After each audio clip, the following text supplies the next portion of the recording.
En medio de la reunión financiera de la iglesia, el conserje Eduardo levantó la mano temblando y dijo: «Pastor, mi salario no ha caído otra vez.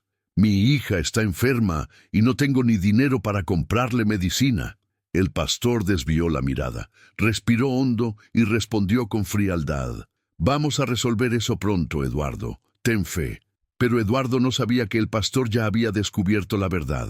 Su propio sobrino, el tesorero, llevaba meses desviando los salarios de los empleados. Y en lugar de denunciarlo, el pastor eligió protegerlo.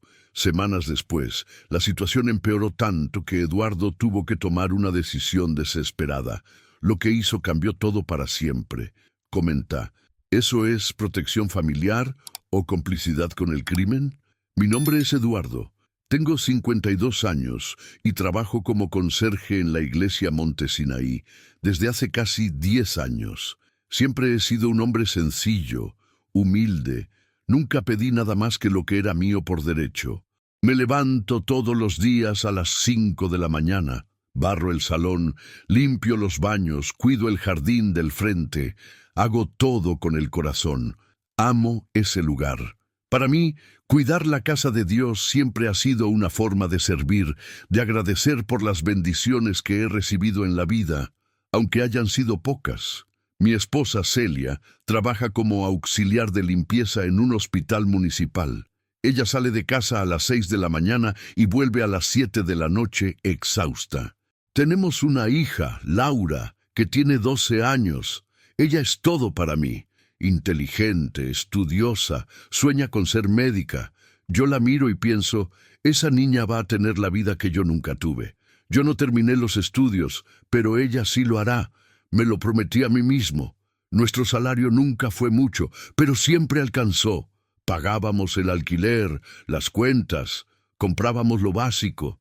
No sobraba nada, pero tampoco faltaba. Yo siempre recibía puntualmente todos los días 10 del mes. Abría la aplicación del banco, veía el dinero allí y respiraba aliviado. Pero en marzo de este año algo cambió. Llegó el día 10 y nada. Fui al cajero automático, pasé la tarjeta, nada. Pensé: debe ser atraso del banco. Esperé un día más. Nada. 2 días. Nada. Al tercer día fui a la secretaría de la iglesia. Toqué la puerta de la oficina donde estaba el tesorero, Fabio. Era sobrino del pastor. Un muchacho de unos 30 años, siempre muy serio, vestido de traje, con ese aire de quien se cree demasiado importante para hablar con gente como yo. Cuando entré, ni levantó los ojos del computador. «Hola, Fabio. Perdona la molestia, pero mi salario aún no ha caído. Ya es día 13. ¿Hay algún problema?» Él siguió escribiendo como si yo no estuviera allí. «¿Fabio? Ah, Eduardo. Debe ser algún error en el sistema. Lo voy a verificar y te aviso». «¿Pero cuándo? Necesito pagar el alquiler mañana. Te dije que lo voy a verificar». Salí de allí con un nudo en el pecho. No era normal. En 10 años nunca me había pasado eso. Volví a casa sin saber qué decirle a Celia. Cuando llegué, ella estaba en la cocina preparando la cena. Me miró y lo notó al instante. No cayó, ¿verdad? Moví la cabeza. Ella suspiró profundo, pero no dijo nada. Solo se dio vuelta hacia la estufa y siguió removiendo la olla. Yo sabía que estaba calculando mentalmente qué íbamos a hacer. Teníamos 80 reales en la cuenta. El alquiler era 650. Ella se llevó la mano a la frente y cerró los ojos. «Vamos a arreglárnoslas, Eduardo. Dios proveerá». Pero yo no estaba tan seguro. Pasaron 3 días más. Nada. Volví a ver a Fabio. Esta vez ni siquiera estaba en la sala. La secretaria, doña Miriam, me dijo que se había ido antes. Le pedí que le avisara que necesitaba hablar con él. Ella lo anotó en un post-it y lo pegó en su mesa. Miré ese papelito amarillo y sentí una rabia muda subir por mi pecho. ¿Mi problema cabía en un post-it? Al día siguiente, cuando llegué a trabajar, el pastor Renato me llamó en el pasillo. «Eduardo, necesito hablar contigo». Mi corazón se aceleró. Pensé: gracias a Dios, va a resolver esto. Entramos en su sala. Era un lugar amplio, con una mesa grande de madera, estantería llena de libros. aire acondicionado encendido. Me ofreció una silla, pero él se quedó de pie, con los brazos cruzados. Eduardo, sé que tu salario se atrasó. Fabio me lo avisó. Desafortunadamente, hubo un problema en la transferencia de las cuentas. Pero puedes estar tranquilo. Vamos a regularizarlo pronto. Pastor, usted entiende que necesito ese dinero ahora, ¿verdad? Mi hija está enferma, tengo cuentas que pagar. Lo entiendo, Eduardo. Y te pido que tengas paciencia. A veces Dios nos prueba, ¿sabes? Me quedé en silencio. Eso sonaba extraño. Dios me estaba probando. O la iglesia me estaba engañando. ¿Hasta cuándo, pastor? No lo sé con certeza, pero se va a resolver. Salí de esa sala con un peso enorme en la espalda. Volví a casa pensando en cómo iba a explicarle a Laura que no había dinero para comprarle su medicina. Tenía una infección de garganta que no se le pasaba. Necesitaba antibiótico. El médico lo había recetado, pero el medicamento costaba 45 reales. Yo no los tenía. Esa noche Celia vendió su alianza. No dijo nada, solo salió y volvió con el dinero. Compró el remedio y aún sobró un poco para el pan. Cuando noté que la alianza ya no estaba en su dedo, sentí ganas de llorar. Pero no lloré, no delante de ella. La situación fue empeorando. Mi salario no caía y empecé a notar que no era solo conmigo. Joana, que trabajaba en la cocina de la iglesia, también estaba sin cobrar. Don Antonio, que se ocupaba del mantenimiento eléctrico, también. Nosotros tres éramos los únicos empleados formales de la iglesia y ninguno había recibido. Un día, después del culto, pedí hablar con el pastor otra vez. Esta vez parecía molesto. Eduardo, ya te dije que se está resolviendo. Pastor, hace más de un mes. No aguanto más. Mi familia está pasando necesidad. Entiendo tu angustia, pero tienes que confiar. La obra de Dios es más grande que cualquier dificultad financiera. Pastor, con todo respeto, la obra de Dios no va a alimentar a mi hija. Me miró con frialdad. Fue la primera vez que sentí miedo de él. Eduardo, te sugiero que tengas cuidado con lo que dices. Cuestionar al liderazgo es cuestionar la autoridad que Dios puso aquí. Sentí que la sangre se me helaba. Salí de allí sin decir nada más. 2 días después, descubrí la verdad. Estaba limpiando el pasillo que llevaba a la sala de administración cuando escuché voces. Reconocí la voz del pastor Renato y la de Fabio. Estaban discutiendo. Dejé lo que estaba haciendo y me acerqué a la puerta entreabierta solo para oír mejor. No era mi intención espiar, pero algo dentro de mí dijo: escucha. Fabio, ¿prometiste que ibas a devolver ese dinero? Ya hace 3 meses. Tío, lo sé, pero tuve que usarlo para pagar mis deudas. Estaba desesperado. Robaste el salario de los empleados, Fabio. Eso es un crimen. No robé, solo lo tomé prestado. Lo voy a devolver. ¿Cuándo? No lo sé, pero lo haré. Solo necesito que me des tiempo.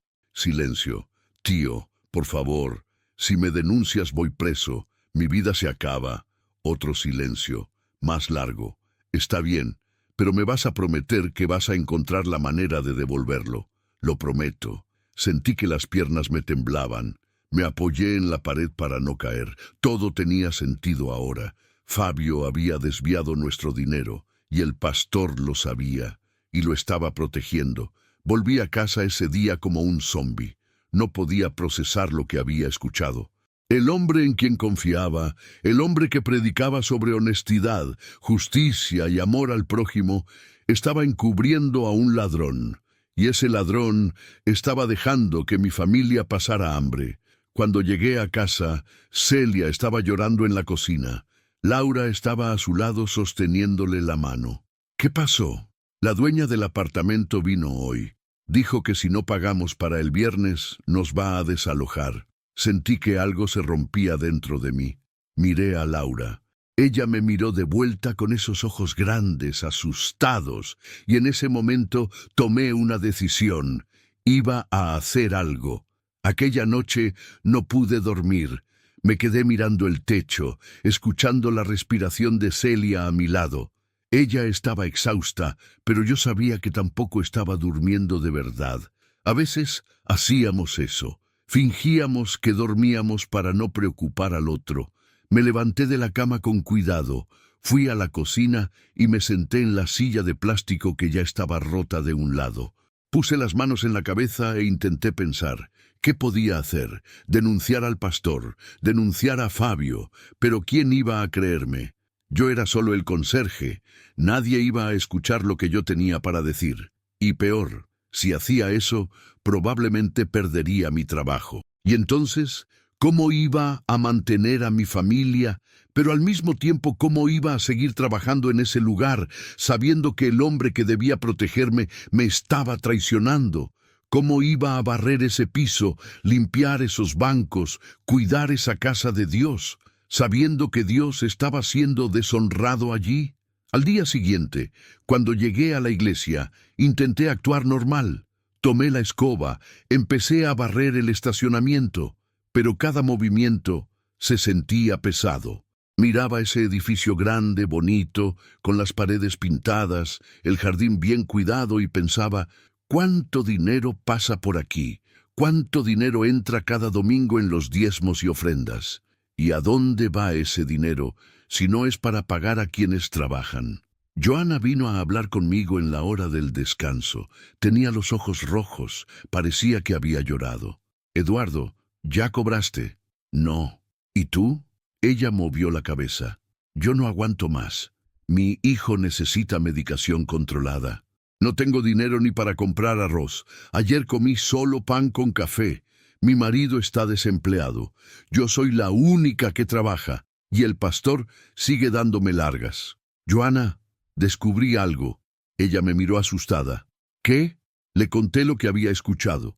La conversación entre el pastor y Fabio. Ella se quedó pálida. Se tapó la boca con la mano. No lo puedo creer. Yo tampoco quería creerlo. Pero eso fue lo que oí. ¿Y qué vamos a hacer? No lo sé. Nos quedamos allí, los dos en silencio. Dos empleados pobres, humillados, robados, sin saber qué hacer. El domingo siguiente, el pastor Renato subió al púlpito y predicó sobre la honestidad. Abrió la Biblia y leyó un versículo sobre no robar, sobre ser íntegro, sobre andar en la luz. Hablaba con esa voz firme, llena de convicción, y la gente movía la cabeza, aplaudía, decía amén. Yo estaba al fondo de la iglesia, apoyado en la pared. Sentí una rabia tan grande subiendo dentro de mí que tuve que salir. Fui al baño, cerré la puerta y respiré profundo. Me miré al espejo. Mi rostro estaba cansado, envejecido. Parecía tener 10 años más. Dios, ¿qué hago? Dije en voz baja mirando hacia arriba. Dame una respuesta, por favor. No vino ninguna respuesta. Solo el silencio. Volví a casa y encontré a Laura sentada en la sala, haciendo deberes. Me miró y sonrió. Hola, papá. ¿Todo bien? Todo, hija. Papá, la profesora dijo que la semana que viene tenemos que llevar dinero para una excursión. Son 30 reales. Vamos a visitar un museo. Sentí un nudo en el corazón. Está bien, hija, lo resolvemos. Ella sonrió y volvió al cuaderno. Yo fui al cuarto, me acosté en la cama y me tapé la cara con las manos. 30 reales. Yo no tenía 30 reales. No tenía nada. Celia entró en el cuarto y se sentó en la orilla de la cama. Eduardo, tenemos que hablar. ¿Sobre qué? Sobre la situación. No podemos seguir así. Lo sé. Entonces, ¿qué vas a hacer? No lo sé, Celia. Realmente no lo sé. Ella se quedó en silencio un rato. Después dijo, tienes que enfrentar al pastor. Tienes que hablar con él otra vez. Y esta vez no puedes aceptar una respuesta vaga. Tienes que exigir tu dinero. ¿Y si me despide? ¿Y si te despide? Ya estamos pasando hambre igual. Por lo menos vas a salir de allí con tu dignidad. Ella tenía razón. Yo necesitaba hacer algo. Al día siguiente, toqué la puerta del despacho del pastor. Él estaba al teléfono, pero me hizo señas para entrar. Me quedé de pie, esperando que terminara la llamada. Cuando colgó, me miró con impaciencia. ¿Qué pasa, Eduardo? Pastor, necesito hablar en serio con usted. ¿Sobre qué? Sobre mi salario. Ya van 2 meses. No aguanto más. Mi familia está pasando necesidad. Necesito ese dinero ahora. Él suspiró y se reclinó en la silla. Eduardo, ya te lo expliqué. Estamos pasando por una dificultad financiera, pero se va a resolver. Pastor, escuché su conversación con Fabio. Él se congeló. Me miró fijamente. ¿Qué escuchaste? Escuché que él desvió nuestro salario y que usted lo está encubriendo. El silencio que siguió fue pesado. El pastor se levantó de la silla, rodeó la mesa y se puso frente a mí. Estaba serio, pero se notaba el nerviosismo en sus ojos. Eduardo, no entendiste lo que oíste. Lo entendí perfectamente, pastor. Fabio cometió un error. Sí, pero es joven, estaba desesperado.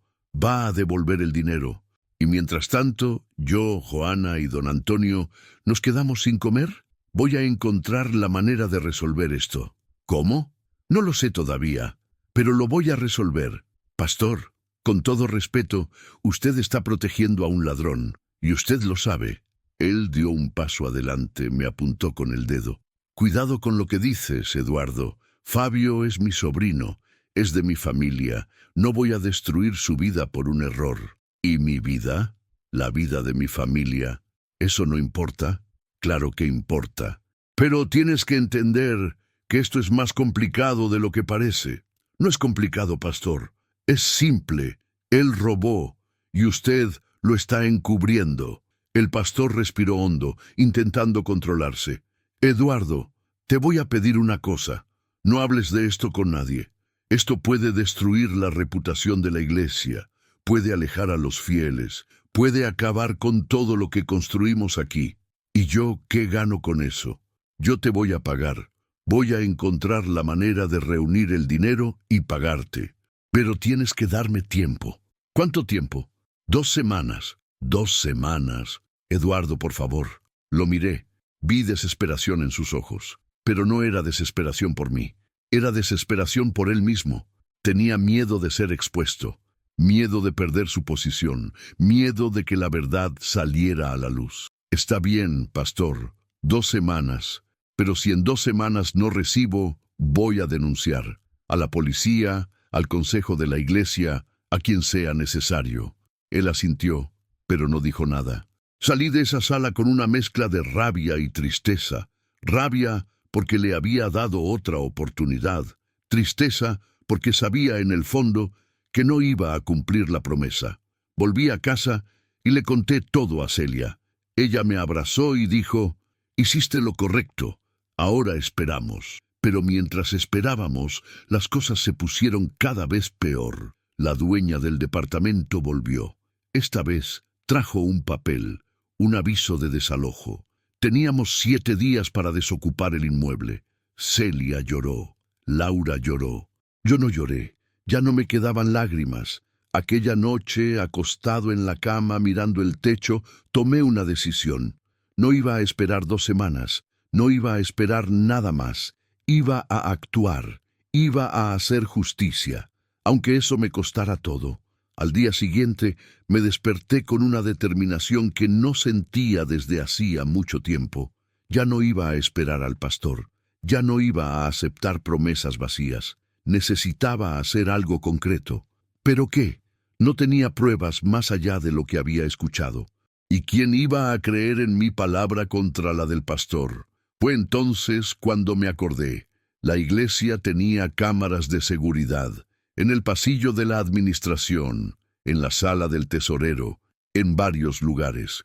Y todas las grabaciones quedaban almacenadas en una computadora en la sala de control. Yo lo sabía porque, una vez, cuando robaron un equipo de sonido de la iglesia, el pastor me había pedido que ayudara a revisar las imágenes. Si lograba acceder a esas imágenes, quizá podría probar lo que estaba pasando. Tal vez conseguiría registrar alguna conversación, alguna confesión, algo que mostrara que yo estaba diciendo la verdad. ¿Pero cómo? Yo no tenía permiso para entrar en esa sala. Solo el pastor y Fabio tenían la llave, y aunque lograra entrar, no sabía manejar ese sistema. Era todo informatizado, con contraseñas, códigos. Hablé con Joana a la hora del almuerzo. Le conté mi plan. Eduardo, eso es arriesgado. Si el pastor se entera, te despide en el acto. ¿Y qué? Ya estoy prácticamente despedido igual. Hace 2 meses que no cobro. ¿Cuál es la diferencia? Ella se quedó pensativa. ¿Y cómo vas a entrar en la sala? No lo sé todavía, pero me las voy a ingeniar. Ella suspiró. Te apoyo, Eduardo. Si necesitas algo, avísame. Esa tarde me quedé observando el movimiento de la iglesia. El pastor salía siempre alrededor de las 4. Iba a su casa a almorzar. Fabio se quedaba más tiempo, pero también salía de vez en cuando. Y cuando ellos salían, la secretaria, doña Miriam, se quedaba sola en la oficina. Era una señora de unos 60 años, amable, siempre me trató bien. Pensé, si logro distraerla unos minutos, quizá pueda tomar la llave de la sala de control. Pero ¿dónde estaba esa llave? Probablemente en un cajón, en un armario, en algún lugar de la oficina del pastor. Al día siguiente, a las 4:30 de la tarde, el pastor salió. Fabio también.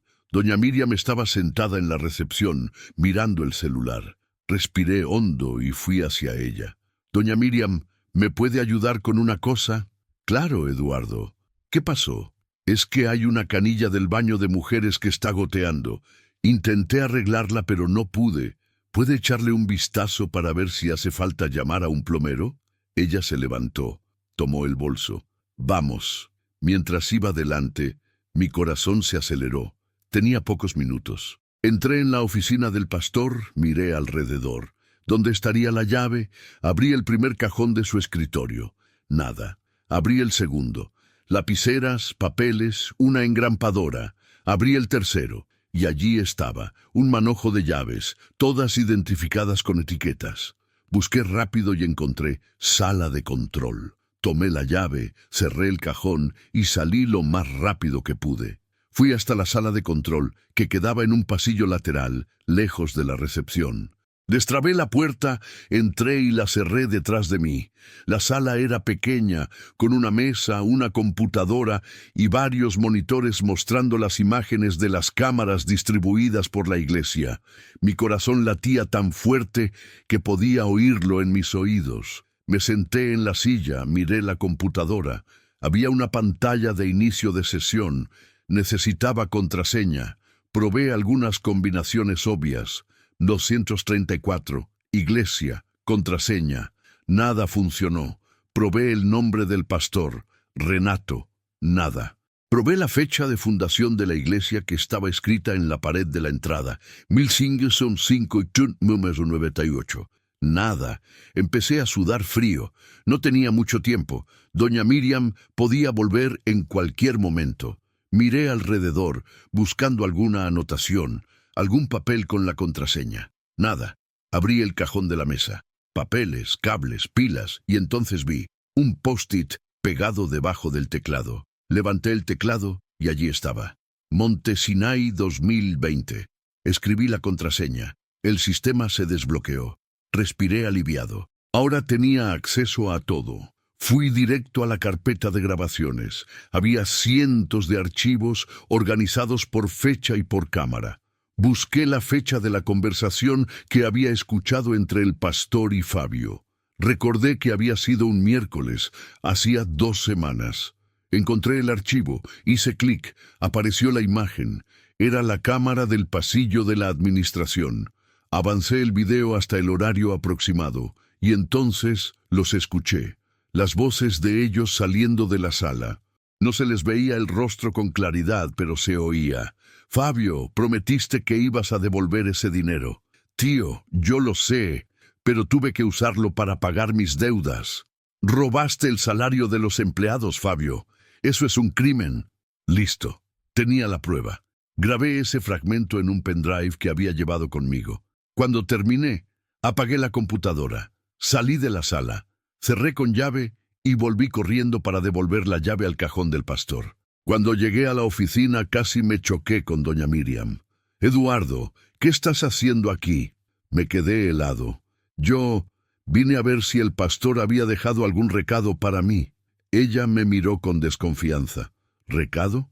¿Qué recado? Es que dijo que me iba a llamar, pero no llamó. Pensé que habría dejado una nota. Ella siguió mirándome unos segundos más. Luego dijo, No hay ninguna nota aquí, y no deberías estar en esta sala sin autorización. Perdón, doña Miriam, no volverá a pasar. Salí de allí temblando, pero lo había conseguido. Tenía la prueba. Cuando llegué a casa, le mostré el pendrive a Celia. Ella lo puso en su notebook y vio el video. Cuando terminó, me miró con los ojos muy abiertos. Eduardo, esto es la prueba que necesitabas. Lo sé. ¿Y ahora? ¿Qué vas a hacer?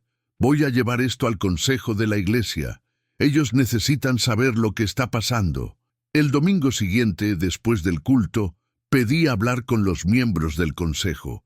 Eran 5 personas, 3 hombres y 2 mujeres, todos miembros antiguos de la iglesia, respetados por la comunidad. Me recibieron en una sala reservada. Eduardo, ¿qué necesitas? Respiré hondo. Necesito mostrarles algo. Puse el pendrive en el notebook que estaba sobre la mesa y reproduje el video. Todos quedaron en silencio, escuchando la conversación entre el pastor y Fabio. Cuando terminó, el ambiente en la sala estaba pesado. Uno de los miembros del consejo, don José, un señor de unos 70 años, me miró. Eduardo, ¿de dónde sacaste esto? De las cámaras de seguridad de la iglesia. ¿Y el pastor sabe que tienes esto? No. Se miraron entre ellos. Nadie dijo nada por un rato. Entonces, una de las mujeres, la hermana Luciana, habló. Eduardo, esto es muy serio. Si lo que está en este video es verdad, el pastor cometió un error gravísimo. No es un error, hermana, es un delito. Él está encubriendo un robo. Don José levantó la mano. Tranquilo, Eduardo, vamos con calma. Necesitamos investigar esto bien antes de tomar cualquier decisión. ¿Investigar qué? Todo está ahí en el video. Entiendo que estás indignado, pero no podemos simplemente acusar al pastor sin tener certeza absoluta de lo que está pasando. Certeza absoluta. Acaban de escucharlo admitir que su sobrino robó nuestro salario. Otro miembro del consejo, el diácono Paulo, dijo, Eduardo, el pastor Renato es un hombre de Dios. Lidera esta iglesia desde hace más de 15 años. Tenemos que darle el beneficio de la duda. Sentí que la sangre me hervía. ¿Beneficio de la duda? Mientras tanto, mi familia y yo estamos pasando hambre. Joana está pasando hambre. Don Antonio está pasando hambre. ¿Y ustedes quieren darle el beneficio de la duda? La hermana Luciana intentó calmarme. Eduardo, entiendo tu dolor y te prometo que vamos a resolver esto. Pero tienes que darnos tiempo. ¿Cuánto tiempo? ¿Una semana? ¿Una semana? Yo no tengo una semana. Me desalojaron de mi departamento. Estoy viviendo en casa de mi suegra con mi esposa y mi hija en un cuarto diminuto. No tengo tiempo. Don José se puso de pie. Eduardo, lamentablemente ese es el tiempo que tenemos. Vamos a convocar una reunión extraordinaria con el pastor y Fabio y los vamos a confrontar con esta grabación. Pero hasta entonces te pido que no hables de esto con nadie. ¿Entendido? Los miré a todos, y me di cuenta de algo que me llenó de rabia y tristeza al mismo tiempo. No iban a hacer nada, iban a proteger al pastor, porque era importante, porque era el líder, y yo era solo el conserje. ¿Entendido? Salí de esa sala derrotado. Volví a casa y se lo conté todo a Celia. Ella me abrazó y lloró conmigo. Pasaron 3 días. La reunión extraordinaria que el consejo había prometido se llevó a cabo, pero no me invitaron, ni a Joana, ni a don Antonio. Hablaron con el pastor y con Fabio a puertas cerradas, y al día siguiente, don José me llamó para conversar. Eduardo, hablamos con el pastor Renato y con Fabio. Y Fabio reconoció su error. Dijo que estaba pasando por dificultades económicas y que cometió un desliz, pero prometió que va a devolver todo el dinero. ¿Cuándo? En un plazo de 3 meses. 3 meses. Eduardo no tiene todo el dinero ahora, pero lo va a pagar en cuotas. La iglesia también lo va a ayudar. Sentí la rabia subir por la garganta. ¿Y el pastor va a ser castigado por encubrir esto? Don José desvió la mirada. El pastor actuó de manera equivocada, sí, pero estaba tratando de proteger a su familia, y entendemos eso. Va a recibir una advertencia interna del consejo. ¿Una advertencia? ¿Solo eso? Eduardo, tenemos que pensar en el bien de la iglesia. Si esto se hace público, la reputación de la iglesia será destruida. Los fieles se irán, las ofrendas bajarán. Vamos a perderlo todo. Y yo, y Joana, y don Antonio, ¿qué perdemos nosotros? Ustedes van a recibir su dinero. Fabio lo prometió. Lo prometió. ¿Y tengo que confiar en la palabra de un ladrón? Eduardo, sé que es difícil, pero es la mejor solución que pudimos conseguir. Salí de esa conversación más indignado que nunca. No era justicia, era protección institucional. Estaban más preocupados por la imagen de la iglesia que por las personas que trabajaban en ella. El domingo siguiente, durante el culto, el pastor Renato subió al púlpito. Parecía cansado, pero mantenía su tono firme de siempre. Hermanos, quiero compartir algo con ustedes hoy. Recientemente, nuestra iglesia pasó por un momento de prueba. Algunos de nuestros empleados se quedaron sin recibir sus salarios debido a un problema administrativo. Y eso me entristeció profundamente. Pero quiero que sepan que estamos resolviendo la situación. Y les pido que oren por nosotros, para que podamos superar este desafío juntos. No mencionó el nombre de Fabio, no mencionó el desvío de dinero, no dijo nada sobre lo que realmente había sucedido. Solo habló de un problema administrativo, como si fuera un error del sistema, una falla técnica, no un robo. Miré alrededor, la gente le creía, movían la cabeza, decían amén, levantaban las manos. Nadie cuestionaba, nadie preguntaba, porque él era el pastor, y el pastor siempre tiene razón. Cuando el culto terminó, fui a la cocina de la iglesia, donde Joana estaba lavando los platos del desayuno que habían servido antes del culto. Me miró con los ojos rojos. Eduardo, no aguanto más. Mi hijo lleva una semana sin sus medicamentos. Tiene crisis de ansiedad y necesita el remedio. No tengo dinero para comprarlo. Y el pastor sigue hablando como si todo estuviera bien. Lo sé, Joana, lo sé. ¿Tú crees que realmente van a pagarnos? No. Ella empezó a llorar. Dejó los platos, apoyó las manos en el fregadero y sollozó. Me siento tan humillada, Eduardo. Trabajo aquí desde hace 8 años. Siempre hice todo lo que me pidieron. Limpio, cocino, sirvo, y ahora me tratan como si no fuera nada. Puse mi mano sobre su hombro. No eres nada, Joana. Eres importante y mereces respeto. Pero ellos no me respetan. Lo sé, pero no vamos a rendirnos. Esa misma tarde, volví a casa y tomé una decisión. Si el consejo de la iglesia no iba a hacer nada, yo iba a buscar otra forma de conseguir justicia. Iba a ir a la policía. El lunes por la mañana fui a la comisaría más cercana a mi casa. Le expliqué la situación al oficial de turno y le mostré la grabación que tenía en el pendrive. Escuchó todo con atención. Señor Eduardo, esto es un caso claro de apropiación indebida. El tesorero desvió dinero que pertenecía a los empleados y el pastor, al encubrirlo, se convierte en cómplice. Pero debo informarle que esto también es un asunto laboral. Usted tendrá que iniciar una demanda contra la iglesia. ¿Pero usted puede investigar? Puedo, pero la investigación puede tardar meses. Y usted necesitará un abogado para garantizar que se respeten sus derechos. No tengo dinero para un abogado. Entonces busque la Defensoría Pública. Ellos lo van a ayudar. Salí de la comisaría con un número de denuncia. No era mucho, pero era algo. 2 días después, recibí una llamada. Era doña Miriam, la secretaria de la iglesia. Eduardo, el pastor quiere hablar contigo. ¿Puedes venir ahora? Fui. Cuando entré al despacho, él estaba sentado detrás del escritorio con una expresión dura en el rostro. Fabio estaba a su lado, con los brazos cruzados. Eduardo, supe que fuiste a la policía. No respondí. ¿Tú crees que eso fue correcto? Creo que buscar justicia siempre es correcto. El pastor golpeó la mesa con la mano. ¿Justicia? Estás destruyendo esta iglesia, Eduardo. ¿Sabes lo que pasará si la policía viene aquí a investigar? Saldrá en la prensa, será un escándalo, la gente perderá la fe. La gente debería perder la fe en quien les roba. Fabio dio un paso al frente. Ya dije que voy a devolver el dinero. ¿Cuándo? ¿Dentro de 3 meses? ¿Dentro de un año? ¿Nunca? El pastor se levantó de la silla. Eduardo, te voy a hacer una propuesta. Retira la denuncia y te pagaré personalmente. Ahora. Los 2 meses de salario que no recibiste, en efectivo.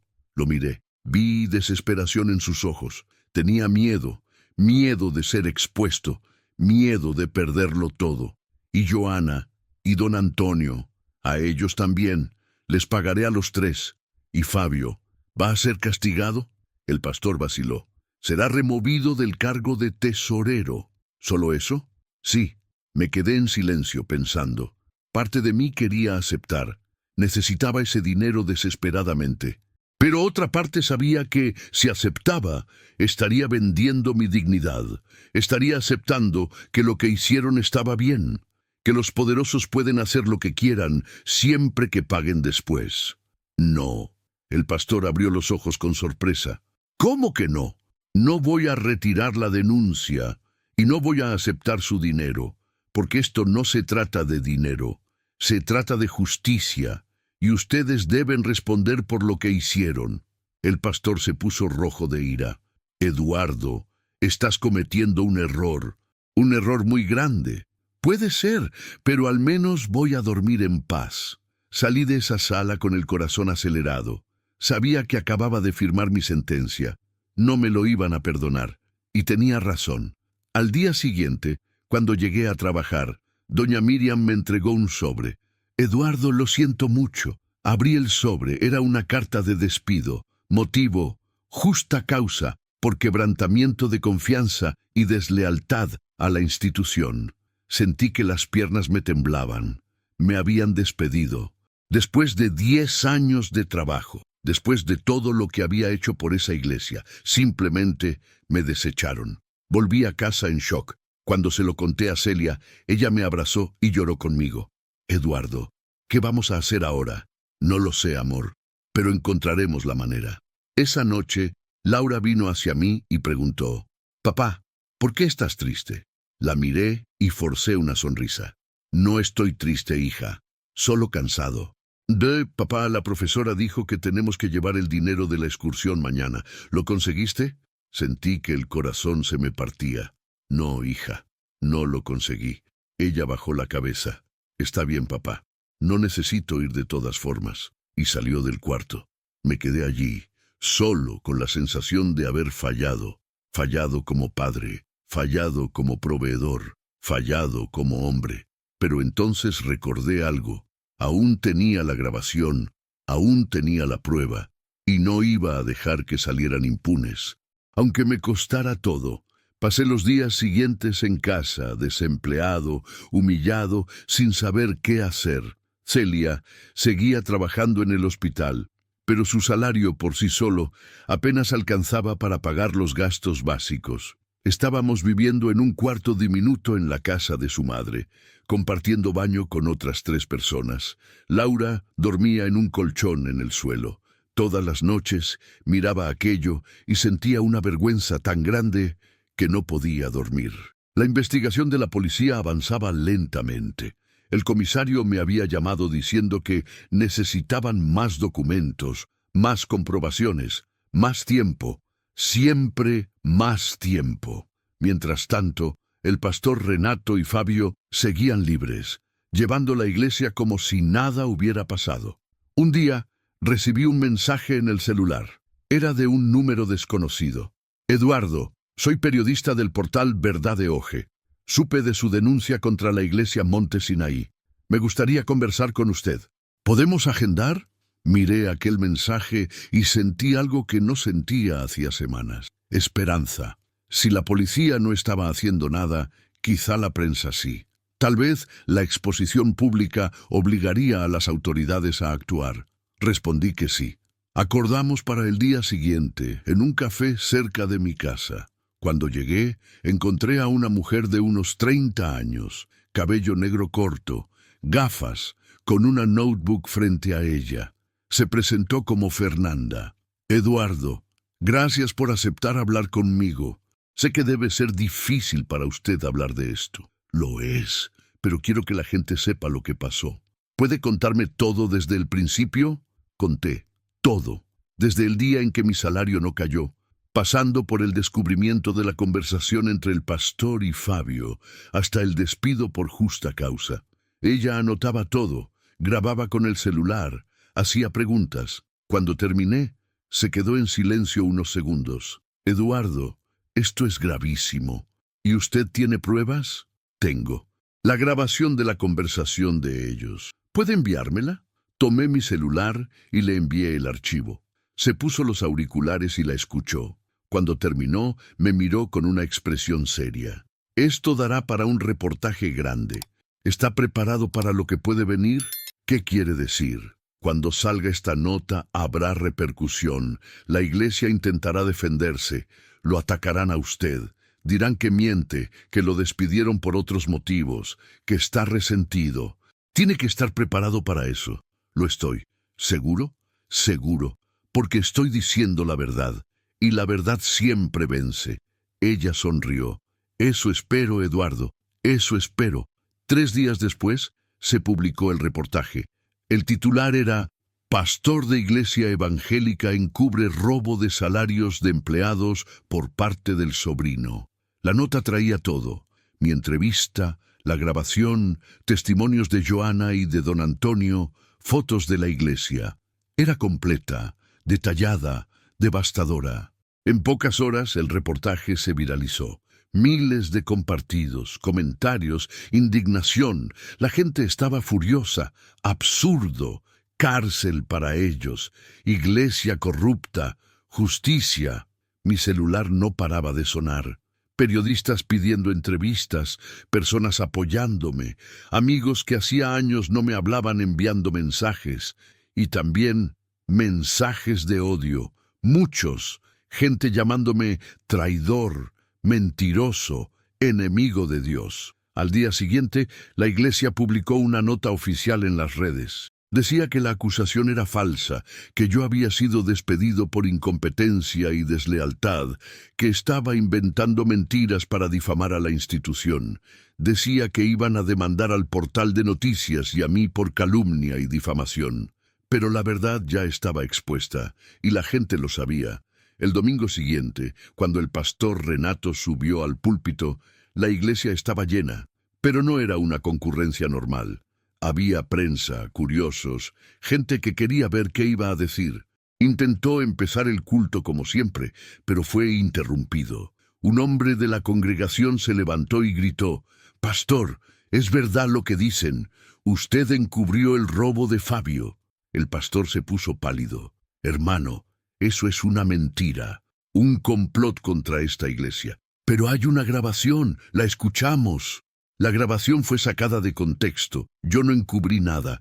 Estaba intentando resolver la situación de la mejor manera posible. ¿Resolver? Los empleados estuvieron meses sin salario. ¿Cómo es eso, resolver? Otros miembros empezaron a levantarse también. Preguntas, gritos, confusión. El culto se volvió un caos. El pastor intentó calmar la situación, pero no pudo. La gente estaba indignada. Algunos se fueron, otros se quedaron, pero visiblemente molestos.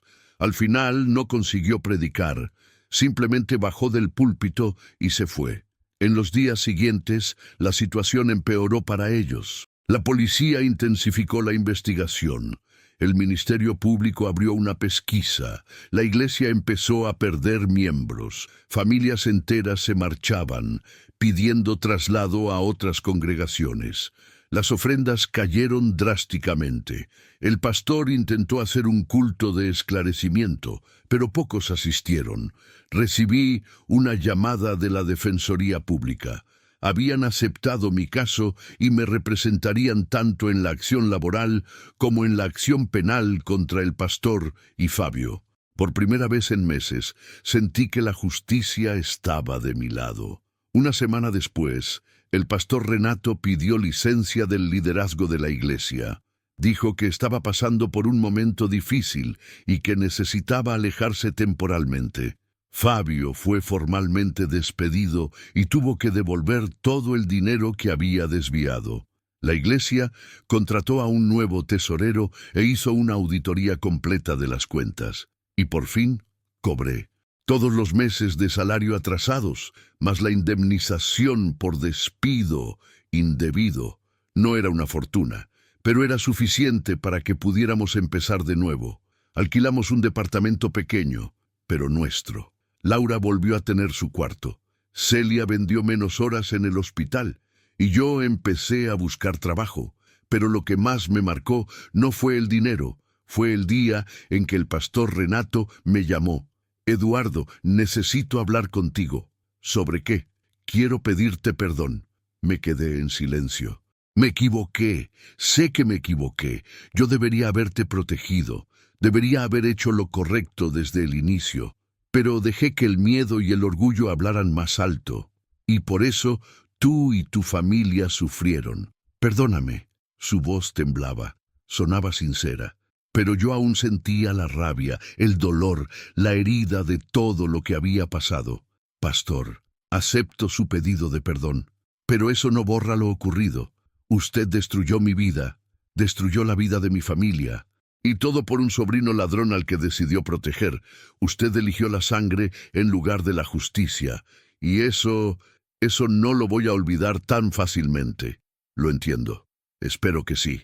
Colgué el teléfono. Unos días después de aquella llamada ocurrió algo que no esperaba. Joana me llamó, nerviosa. Eduardo, tienes que ver lo que está pasando en la iglesia. ¿Qué pasa? Los miembros se están reuniendo. Están pidiendo la salida definitiva del pastor. Hoy habrá una asamblea extraordinaria. Todos van a estar allí. Tienes que venir. Ya no soy parte de esa iglesia, Joana. Pero tú empezaste todo esto. Tú expusiste la verdad. Tienes que estar ahí para ver el final. Pensé unos segundos. Tenía razón. Yo había empezado todo aquello y necesitaba ver cómo terminaba. Esa noche fui a la iglesia. Cuando llegué, el estacionamiento estaba lleno. Había gente que no veía hacía años. Miembros antiguos, nuevos, curiosos, incluso algunos periodistas afuera. Entré y me senté al fondo, tratando de pasar desapercibido, pero pronto algunas personas me reconocieron. Algunos desviaron la mirada, otros vinieron a estrecharme la mano y agradecerme. Gracias por tener valor, Eduardo. Hiciste lo correcto. Necesitábamos saber la verdad. Sentí una mezcla de alivio y tristeza. Alivio porque finalmente la gente estaba de mi lado. Tristeza porque había tomado tanto tiempo para que eso ocurriera. La asamblea comenzó. El pastor Renato entró por la puerta lateral, acompañado de 2 miembros del consejo. Estaba distinto, más delgado, con ojeras profundas, los hombros caídos. Parecía haber envejecido 10 años en pocas semanas. Subió al púlpito, pero ya no era el mismo hombre seguro y autoritario de antes. Estaba quebrado. Hermanos, sé que están aquí hoy porque quieren respuestas, y vine a dárselas. La iglesia quedó en silencio. Cometí un error gravísimo. Cuando descubrí que mi sobrino Fabio había desviado el salario de los empleados, debí actuar de inmediato. Debí denunciar, corregir, castigar. Pero no lo hice. Intenté protegerlo, porque es de mi familia, porque creí que podría resolverlo de otra forma, y con eso fallé ante ustedes, fallé ante los empleados, fallé ante Dios. Algunas personas comenzaron a llorar, otras movían la cabeza, incrédulas. Sé que un pedido de perdón no borrará lo sucedido. No devolverá el tiempo que Eduardo, Joana y don Antonio perdieron. No borrará el dolor, la humillación, el sufrimiento que pasaron. Pero necesito pedir perdón, públicamente, delante de todos ustedes. Hizo una pausa, tragó saliva y continuó. Por eso, hoy vengo a anunciar que renuncio al cargo de pastor titular de esta iglesia. Ya no merezco dirigirlos. Rompí la confianza que depositaron en mí. Y eso es imperdonable. Un murmullo recorrió la iglesia. Algunos aplaudieron. Otros permanecieron en silencio, procesando lo que acababan de escuchar. El pastor bajó del púlpito. Cuando pasó junto a mí, nuestras miradas se cruzaron. Vi vergüenza en sus ojos, y quizás un poco de arrepentimiento genuino, pero no sentí pena. Sentí que, finalmente, se había hecho justicia. Después de que él se fue, el presidente del consejo tomó el púlpito y anunció que se elegiría una nueva dirección en los próximos meses, que se haría una auditoría completa de las finanzas de la iglesia, y que se implementarían medidas para que algo así nunca volviera a suceder. Al final de la asamblea, Joanna se acercó a mí. Estaba llorando, pero eran lágrimas de alivio. «Lo logramos, Eduardo. Lo logramos». «Sí, lo logramos». Salimos juntos de aquella iglesia. Miré hacia atrás una última vez. Ese lugar que tanto había amado, al que había servido tantos años, ahora se veía distinto, más pequeño, más frágil, pero al mismo tiempo sabía que algo importante había ocurrido allí. La verdad había vencido, se había hecho justicia, y quizás, solo quizás, las personas que se quedaron allí dentro ahora tendrían una iglesia mejor, una iglesia más honesta, una iglesia que realmente honraba el nombre que llevaba. Esa noche regresé a casa pensando en todo lo que había pasado, en los últimos meses de dolor, de lucha, de desesperación, en cuántas veces quise rendirme, en cuántas veces pensé que no valía la pena. Cuando llegué, Celia y Laura estaban en la sala viendo televisión. Laura corrió hacia mí y me abrazó. «Papá, mamá me contó que el pastor se fue de la iglesia, ¿es verdad?» «Es verdad, hija». «Entonces quiere decir que ganamos». La miré y sonreí. «Quiere decir que ganó la justicia». Celia se acercó y me abrazó también. Nos quedamos así, los tres, abrazados. Una familia que había pasado por el fuego, pero que había sobrevivido, juntos. Esa noche, acostado en la cama, por fin pude dormir en paz. Por primera vez en meses, no sentí ese peso en el pecho. No sentí rabia, ni rencor, ni desesperación. Sentí alivio y gratitud. Gratitud por haber tenido el valor de luchar, el valor de no rendirme, el valor de creer que la verdad, por más dolorosa que fuera, siempre valía la pena. Unos días después, recibí otra llamada. Era Fabio. «Eduardo, sé que no quieres hablar conmigo, y lo entiendo, pero necesito pedirte perdón». Me quedé en silencio. Lo arruiné todo. Destruí mi vida, la vida de mi tío y la tuya también. Fui egoísta, cobarde y criminal. Y cargaré con eso el resto de mi vida. ¿Por qué me llamas, Fabio? Porque necesito que sepas que estoy arrepentido. De verdad, devolví todo el dinero que tomé.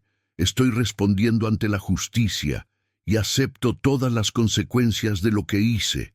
Pero necesitaba decirte esto. Lo siento mucho. Respiré hondo. Fabio, no sé si puedo perdonarte ahora. Tal vez algún día, pero no ahora. Lo que hiciste conmigo y con mi familia fue cruel. Nos hiciste pasar hambre. Nos hiciste perder nuestra dignidad. ¿Y todo por qué? Por deudas, por dinero. Lo sé, y no tengo excusa. No, no la tienes, pero espero que aprendas de esto, que te conviertas en una persona mejor, porque si no, todo este sufrimiento no habrá servido de nada. Lo intentaré, lo prometo. Colgué el teléfono. Pasaron semanas. Conseguí un nuevo trabajo, como conserje en un edificio comercial. No era lo mismo que trabajar en la iglesia, pero pagaba bien y me trataban con respeto. Laura volvió a sonreír. Celia volvió a dormir tranquila, y yo volví a tener esperanza. Un domingo me desperté y pensé en ir a una iglesia. No a Monte Sinaí, sino a otra. Celia me miró sorprendida. ¿Estás seguro? Sí. No voy a dejar que lo que pasó destruya mi fe. La iglesia me falló, las personas me fallaron, pero Dios no. Fuimos a una pequeña congregación cerca de casa. Era sencilla, humilde, sin adornos. El pastor era un hombre mayor, de voz suave, que predicaba con sinceridad. Nadie me conocía allí, nadie sabía mi historia, y eso era liberador. Cuando terminó el culto, el pastor vino a hablar conmigo. ¿Primera vez aquí? Sí. Bienvenido. ¿Cómo te llamas? Eduardo. Eduardo, si necesitas algo, estamos aquí. Esta casa es tuya. Sonreí. Y por primera vez en mucho tiempo sentí que eso era verdad. 6 meses habían pasado desde el día en que el pastor Renato renunció públicamente a su cargo. La iglesia Monte Sinaí nunca volvió a ser la misma. Parte de la congregación se fue, desilusionada por lo ocurrido. Otros se quedaron, decididos a reconstruir aquella institución desde cero. Se eligió a un nuevo pastor, más joven, con ideas de transparencia y rendición de cuentas. Implementó una auditoría mensual abierta a los miembros, donde cada centavo de la iglesia era registrado y publicado. El dinero nunca más sería un misterio en ese lugar. Eduardo, por su parte, reconstruyó su vida lejos de aquella iglesia. El trabajo en el edificio comercial marchaba bien. Recibía su salario puntualmente, era respetado por los compañeros y la administración. No era un empleo glorioso, pero era honesto, y para él, después de todo lo vivido, la honestidad valía más que cualquier cargo importante. Celia también consiguió un nuevo empleo como asistente administrativa en una clínica privada. El sueldo era mejor y el horario más flexible. Pudo reducir las horas en el hospital y pasar más tiempo en casa. Laura poco a poco volvió a sonreír. Había obtenido excelentes notas en la escuela y seguía soñando con ser médica. Eduardo guardaba cada centavo posible para algún día poder pagarle la universidad. Joana también rehizo su vida. Consiguió trabajo en una escuela pública como encargada del comedor. Tenía salario fijo y todos sus derechos garantizados. Su hijo volvió al tratamiento psicológico adecuado y estaba mejorando. Ella y Eduardo se reunían de vez en cuando para tomar un café y hablar de todo lo que habían pasado. Siempre terminaban esas charlas con la misma frase: sobrevivimos. Don Antonio, el mayor de los 3 empleados afectados, decidió jubilarse. Ya tenía la edad y el tiempo de aportes necesarios. Con el dinero de la indemnización que recibió de la iglesia, compró una pequeña casa en las afueras de la ciudad y comenzó a vivir tranquilo, cuidando de sus nietos y cultivando un jardín. Cuando Eduardo lo visitó, él le dijo: «Solo quería tener paz en mis últimos años, y ahora la tengo». En cuanto al pastor Renato, nunca volvió a liderar una iglesia. Después de la renuncia, él y su esposa se mudaron a otra ciudad, intentando empezar de nuevo lejos del escándalo. Algunos dicen que abrió un pequeño negocio, otros que da clases de teología. Nadie lo sabe con certeza. Lo que sí se sabe es que carga con el peso de lo que hizo, y ese peso no desaparecerá jamás. Fabio fue condenado penalmente por apropiación indebida. Recibió una pena de 2 años en régimen abierto, además de la obligación de devolver todo el dinero desviado, con intereses y corrección. Tampoco volvió a conseguir trabajo en el área administrativa. Su nombre había quedado manchado. Cada vez que alguien buscaba su historial en Internet, el escándalo aparecía. Aprendió, de la peor manera posible, que las decisiones tienen consecuencias, y que esas consecuencias duran para siempre. Eduardo una vez se lo encontró en la calle. Fue un encuentro inesperado, incómodo. Fabio bajó la cabeza e intentó apartarse, pero Eduardo lo llamó. «Fabio». Él se detuvo y se dio la vuelta lentamente. «Eduardo, no tienes que decir nada. Solo quiero que sepas una cosa. Te perdoné». Fabio abrió los ojos, sorprendido. «¿Tú me perdonaste?» «Sí, no porque lo merezcas, sino porque ya no quiero cargar odio dentro de mí. Pasé meses sintiendo rabia, rencor, amargura, y eso me estaba destruyendo por dentro, así que decidí perdonar, no por ti, por mí». Fabio comenzó a llorar. «No merezco eso. No lo mereces, pero no lo hago por merecimiento. Lo hago porque necesito seguir adelante, y para seguir adelante necesito perdonar». Eduardo se dio la vuelta y se marchó. No miró atrás. No hacía falta. Ese capítulo de su vida estaba cerrado. Meses después, Eduardo recibió una invitación inesperada. Era del nuevo pastor de la iglesia Montesinaí. Estaba organizando un culto especial de reconciliación y quería que Eduardo participara. Quería que contara su historia públicamente, para que los miembros entendieran la importancia de la justicia, la transparencia y la honestidad dentro de la iglesia. Eduardo dudó. No estaba seguro de querer volver a ese lugar. Tantos recuerdos dolorosos, tanta herida.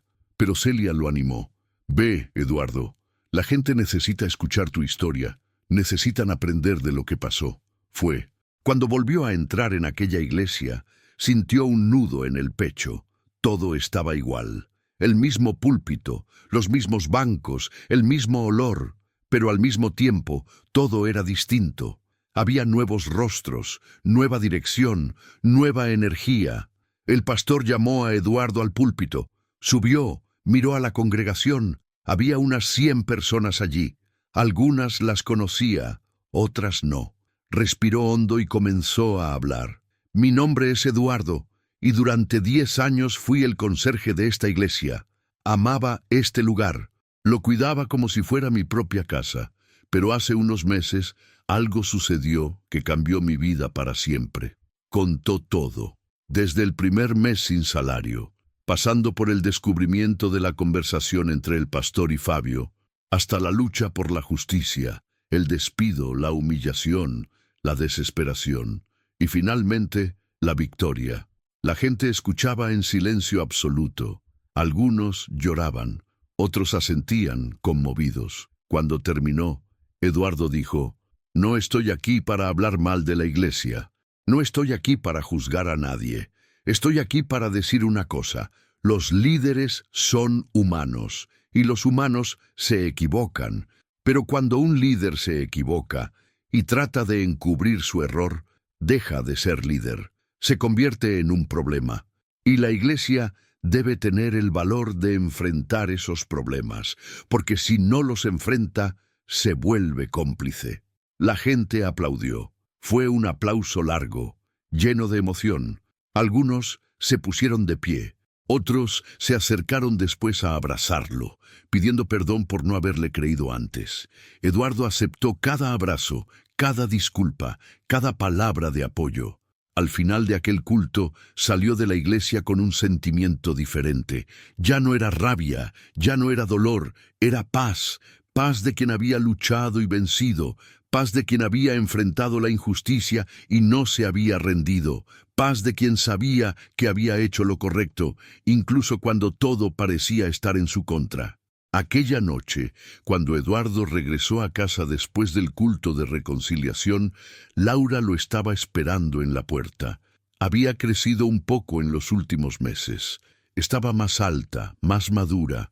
Sus ojos brillaban con esa curiosidad que solo los niños aún conservan. «¿Papá? ¿Volviste allá?» «Volví, hija». «¿Y cómo fue?»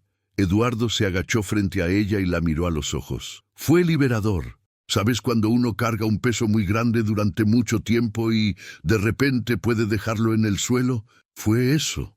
Laura abrazó a su padre. «Yo sabía que lo lograrías, papá. Eres el hombre más valiente que conozco». Eduardo sintió los ojos llenarse de lágrimas. Sostuvo a su hija en brazos y agradeció en silencio. Agradeció haber tenido fuerzas para seguir adelante, por no haberse rendido, por haber luchado, incluso cuando todo parecía perdido. Celia apareció en la sala, limpiándose las manos en el delantal. Había preparado la cena. La mesa estaba puesta. Comida sencilla pero abundante. Arroz, frijoles, pollo, ensalada. Para Eduardo aquello era más que comida. Era dignidad, era libertad, era un nuevo comienzo. Durante la cena contó todo lo que había pasado en el culto, lo difícil que había sido volver a aquel lugar, lo liberador que fue contar su historia, cómo había reaccionado la gente.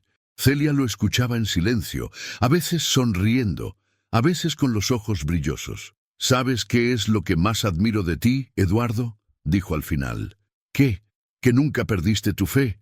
Aunque los hombres te decepcionaron, aunque la iglesia te traicionó, nunca culpaste a Dios, nunca dejaste de creer. Eduardo sonrió. Es porque aprendí a separar las cosas. La iglesia está hecha de personas, y las personas fallan, pero Dios no falla, y mientras tenga eso claro en mi mente, estaré bien. Los meses siguientes fueron de reconstrucción. Eduardo y Celia lograron ahorrar un poco de dinero y compraron algunos muebles nuevos para el apartamento. Nada lujoso, pero digno. Laura ganó un escritorio para estudiar. Celia cambió su viejo ropero por uno nuevo. Eduardo compró un sofá de segunda mano, pero cómodo. La vida no era perfecta, nunca lo sería, pero era buena, era honesta, era digna. Y para quien había pasado tanto tiempo en la incertidumbre, la humillación y la desesperación, eso era más que suficiente. Un año después del escándalo, Eduardo recibió un mensaje inesperado. Era de un productor de televisión. Habían oído hablar de su historia y querían hacer un reportaje especial sobre casos de abuso de poder dentro de instituciones religiosas. Querían que él participara. Eduardo dudó. Exponer su historia de nuevo, esta vez ante todo el país, era algo que no estaba seguro de querer hacer. Pero una vez más, Celia lo animó. Ve, Eduardo, ¿cuántas personas están pasando por lo mismo que tú pasaste y no tienen el valor de denunciar? ¿Cuántas están siendo engañadas, robadas, humilladas y se quedan calladas porque piensan que desagradarán a Dios? Tu historia puede ayudar a esas personas. La grabación se hizo en un estudio en Sao Paulo. Eduardo contó todo una vez más.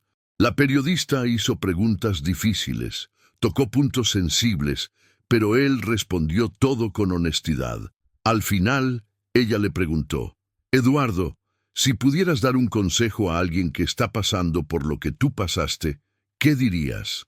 Pensó por unos segundos y respondió, diría, no tengas miedo de luchar por la verdad. No importa cuán poderosa sea la persona que te hace daño. No importa cuántos amigos tenga. No importa cuántos duden de ti. La verdad siempre vence. Puede tardar, puede doler, puede costar caro, pero al final la verdad siempre vence, y cuando lo haga dormirás en paz. Y la paz es algo que ningún dinero puede comprar. El reportaje se emitió 3 semanas después. Tuvo una gran repercusión. Eduardo recibió cientos de mensajes de personas que habían pasado por situaciones parecidas. Gente que se identificó con su dolor. Gente que se sintió alentada a denunciar los abusos que sufría. Uno de esos mensajes vino de una mujer llamada Patricia. Contó que trabajaba como secretaria en una iglesia desde hacía 5 años y que nunca había tenido contrato laboral. No tenía derechos, ni vacaciones, ni beneficios, y cuando intentó reclamar, fue amenazada con el despido. La historia de Eduardo la inspiró a acudir a la justicia laboral. Meses después le escribió de nuevo. Había ganado el caso y recibido todos sus derechos. Eduardo guardó aquel mensaje, guardó todos, porque eran la prueba de que todo lo que había pasado no había sido en vano. Había sembrado semillas de justicia, y esas semillas ahora estaban germinando. 2 años después del escándalo, la iglesia Monte Sinaí estaba completamente transformada. La nueva dirección había implementado un sistema de rendición de cuentas transparente. Todos los empleados estaban registrados, con derechos garantizados. Las finanzas de la iglesia eran auditadas mensualmente por una empresa externa, y cualquier miembro podía solicitar acceso a los informes financieros. La congregación había disminuido, pero los que quedaban eran personas comprometidas con la verdad, con la justicia, con la integridad. La iglesia ya no era aquel lugar ostentoso y lleno de gente. Era un lugar humilde, pero honesto. Y eso valía más que cualquier espectáculo. Eduardo nunca volvió a trabajar en esa iglesia, pero la visitaba de vez en cuando. Se sentaba al fondo, escuchaba la predicación, saludaba a algunos conocidos, y siempre salía de allí con un sentimiento de paz. En cuanto a Laura, siguió creciendo. Aprobó el examen de ingreso a la universidad con una beca completa en una institución federal. Iba a cumplir su sueño de ser médica. El día que recibió la noticia, abrazó a su padre y le dijo: «Gracias, papá, por nunca rendirte, por haber luchado, por enseñarme que nunca debemos inclinarnos ante la injusticia». Eduardo lloró. Lloró de orgullo, lloró de felicidad, lloró de alivio. Todo lo que había pasado, todo lo que había luchado, todo lo que había sufrido, había valido la pena, porque su hija estaba allí, firme, fuerte, decidida, lista para conquistar el mundo, y él había sido parte de eso. La historia de Eduardo no es solo la de un hombre que fue robado y traicionado.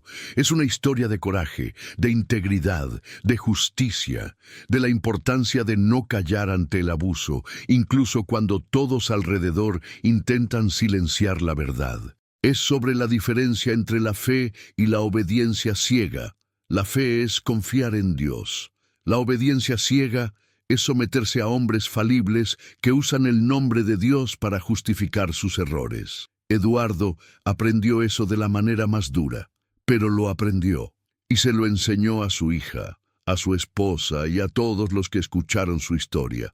Hoy, Eduardo sigue trabajando como conserje, sigue siendo un hombre sencillo, pero es un hombre libre, libre de la culpa de haberse callado, libre del peso de haberse doblegado, libre de la vergüenza de haber aceptado la injusticia, y cuando se mira al espejo, ve a un hombre que hizo lo correcto, un hombre que luchó, un hombre que venció, y eso, para él, vale más que cualquier cargo, cualquier título, cualquier reconocimiento, porque al final de todo lo que importa no es cuánto tenemos, sino cuánto nos mantenemos íntegros frente a las tormentas de la vida.